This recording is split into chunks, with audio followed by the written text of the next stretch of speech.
ابو ذر رضی اللہ تعالیٰ عنہ کہتے ہیں کہ رسول اللہ صلی اللہ علیہ وآلہ وسلم کے پاس کچھ بکریاں جمع ہو گئیں تو آپ صلی اللہ علیہ وآلہ وسلم نے فرمایا، ابو ذر تم ان بکریوں کو جنگل میں لے جاؤ۔ چنانچہ میں انہیں ہانک کر مقام ربضہ کی طرف لے گیا۔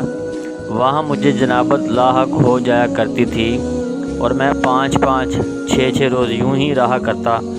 پھر میں نبی اکرم صلی اللہ علیہ وآلہ وسلم کے پاس آیا۔ آپ نے فرمایا، ابو ذر میں خاموش رہا تو آپ صلی اللہ علیہ وآلہ وسلم نے فرمایا، تمہاری ماں تم پر روئے، ابو ذر تمہاری ماں کے لیے بربادی ہو۔ پھر آپ صلی اللہ علیہ وآلہ وسلم نے میرے لیے ایک کالی لونڈی بلائی۔ وہ ایک بڑے پیالے میں پانی لے کر آئی۔ اس میں نے میرے لیے ایک کپڑے کی آڑ کی اور دوسری طرف سے میں نے اونٹ کی آڑ کی اور غسل کیا۔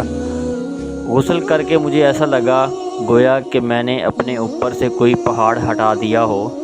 پھر آپ صلی اللہ علیہ وآلہ وسلم نے فرمایا، پاک مٹی مسلمان کے لیے وضو کے پانی کے حکم میں ہے، اگرچہ 10 برس تک پانی نہ پائے۔ جب تم پانی پا جاؤ تو اس کو اپنے بدن پر بہا لو، اس لیے کہ یہ بہتر ہے۔